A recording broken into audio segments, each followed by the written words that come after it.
অসমাপ্ত প্রেম। একটি শান্ত গ্রামের ছেলে আরিফ স্বপ্ন ছিল বড় হয়ে একজন সফল মানুষ হবে। একই গ্রামের মেয়ে মায়া হাসি খুশি, মায়াবী আর খুব সাধারণ।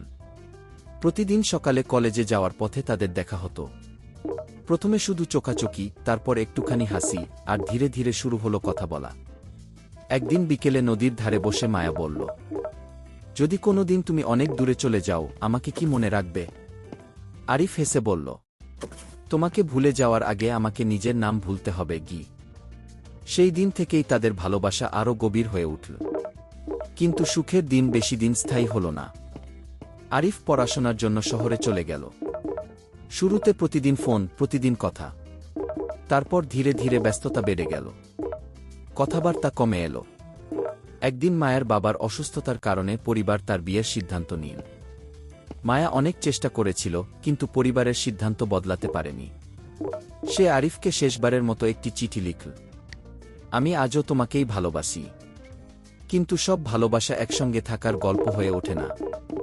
যদি কোনোদিন দেখা হয়, আমাকে দোষ দিও না গি। চিঠিটি আরিফের হাতে পৌঁছাতে পৌঁছাতে অনেক দেরি হয়ে যায়। যেদিন সে গ্রামে ফিরল, সেদিনই মায়ের বিয়ে হয়ে গেছে। বছর কেটে গেল। একদিন হঠাৎ শহরের একটি বইমেলায় তাদের আবার দেখা হলো। দুজনেই কিছুক্ষণ নীরবে একে অপরের দিকে তাকিয়ে রইল। মায়া মৃদু হেসে বলল, তুমি ভালো আছো?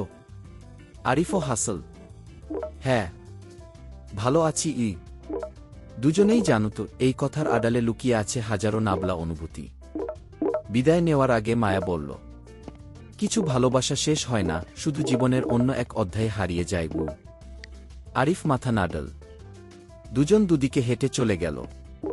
হয়তো তারা আর কোনোদিন দেখা করবে না, কিন্তু তাদের ভালোবাসা থেকে যাবে স্মৃতির পাতায়, নীরবতার ভেতরে, আর সেই নদীর ধারে, যেখানে একদিন তারা একসঙ্গে ভবিষ্যতের স্বপ্ন দেখেছিল।